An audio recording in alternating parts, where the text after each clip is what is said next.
welcome back to Trees and Turtles. My name's Imogen. In today's video, I'm teaching you how to be 10 times more productive than your peers. If you are not already subscribed, be sure to do that. Give this video a thumbs up, follow me on Instagram, and let's get started. That was such a clickbaity title. I'm so sorry, but now I have your attention and I have maybe kind of like triggered your competitive streak a little bit. Let's talk about how to be 10 times more productive than your peers, because if you have the kind of personality that healthy competition like makes you more productive, like I understand this. When I thought of this video idea, I was like, how can I actually make something out of this video? But if you're someone who thrives off a bit of healthy competition, not to a toxic extent, but if you're someone who thrives off a bit of healthy competition, this could be really, really useful for you, okay? So how do we become more productive than our peers? The first thing that I mentioned, obviously, is to get competitive. So again, if you're someone who gets like really stressed out or demoralized or sad from competing or the idea of competing, then this video is not for you. But if you are someone who, you know, you'll have like playful races with your friends when you're doing a task, or like you will have a sort of a friendly ongoing bet about who's going to get a higher score in a test, but you'll help each other revise, that kind of like friendly competition. If that really like spurs you, and also you can look at it as competition with your past self as well, because in a way you are your own peer, okay? So how can you be better than yourself yesterday, okay? Because for example, yesterday, I worked out, but today, my streak is 1 day longer than myself yesterday. Okay, so technically, I am a better person than I was yesterday by my own standard, if that makes sense. Obviously, I'm not saying that working out makes you a better person inherently. I'm just like, this is one of my goals and I'm trying to be better than myself yesterday. So getting competitive with yourself and viewing yourself as your own peer can also be really helpful if you don't want to like compete with someone else or like think about your peers as competition in general, but get competitive. If this motivates you, competition can be an immensely positive motivator if you use it in the correct way. So get competitive. All right. Number 2, task batching. I talk about task batching a lot, but I had to mention it because task batching is so incredibly efficient. All right, so what I'm talking about when I talk about task batching is we do a lot of the same task in the same space of time, okay? So a good example of this is meal prep, all right?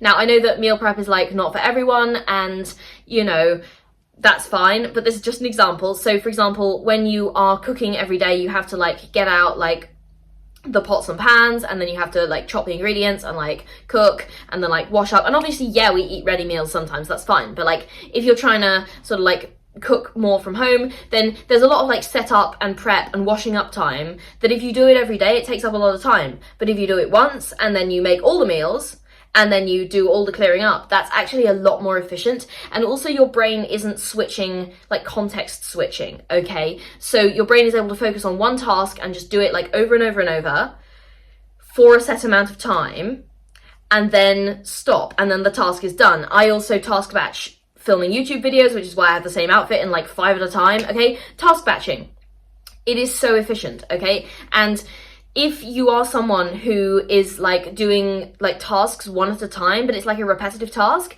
and you're seeing other people be way more productive than you, and you're like, how do they do that? Task batching is very often the answer, okay? So if you're like on the other side of this and you're like, how the hell are they getting all of that stuff done? Okay, you know, they're often task batching. That is like a huge secret that a lot of people I see in the productivity space, whether they talk about it or not, they are doing it. Time tracking, if you want to be more productive than your peers, you have to make use of time, know where your time is going, and use time that they don't use, okay? So you have to track exactly what you're doing in each hour of the day. And I'm not talking like down to the minute, okay?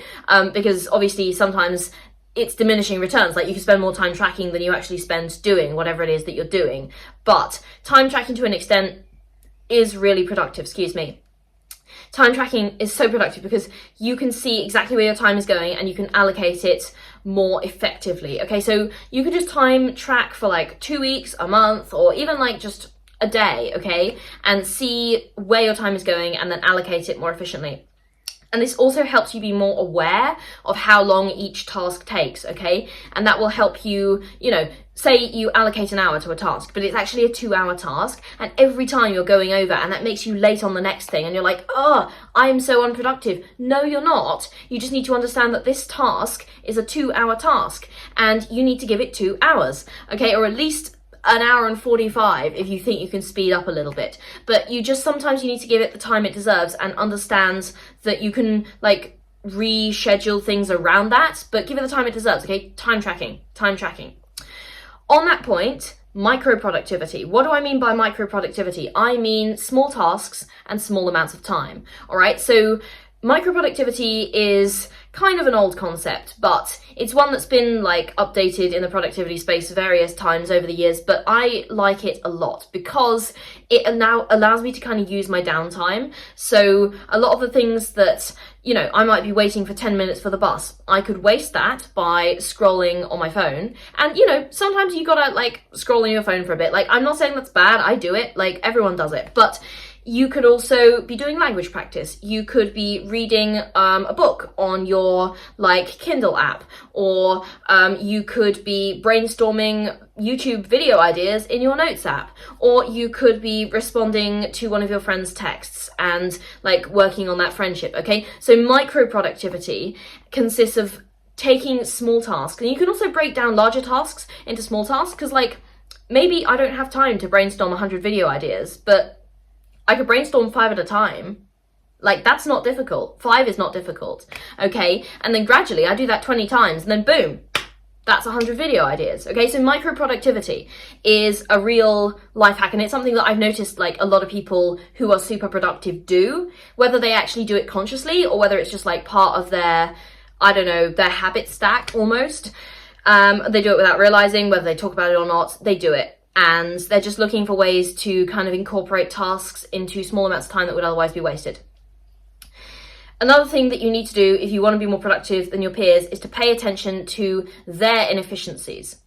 And obviously you need to pay attention to your own inefficiencies and tackle those first. And that's why I talked about, task batching, time tracking, micro productivity, because those are all ways to look at your own schedule and be okay, where are the inefficiencies? Where are the gaps? What are the things that I can optimize in order to get the most out of the time and energy and resources that I have? Okay, so you've looked at your own life first, but now what I want you to do is kind of apply that same critical thinking to the schedules of your peers, okay? So look at their inefficiencies. What do they waste time on? What are their habits that are really unproductive? And this might sound a bit mean, but I want you to approach this in the spirit of friendly competition that I talked about earlier. I don't want you to look at them and think, oh, these people are lazy or they're terrible. That's absolutely not true, because we have our own blindnesses, okay? And we can sometimes look at our own schedules and we think we've optimized it, but actually we haven't, and we've completely missed stuff off, and everyone does this, okay? So you can go through the whole optimization process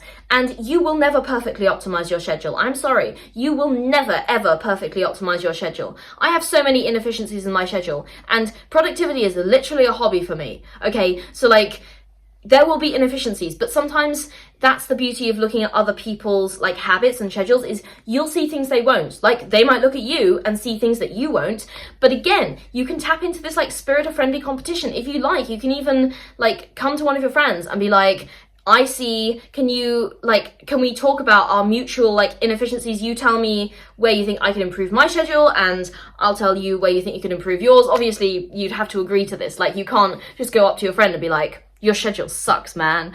But you can't do that. Don't do that. But pay attention to their inefficiencies and ask yourself, are there ways that I could optimize my schedule? Maybe there is some overlap. You see one of their inefficiencies and you're hang on a minute, I do that too. Okay, so pay attention to their inefficiencies, because it's a life hack. And kind of in the same vein, find out what bad habits they have and do the opposite. Okay, so I'm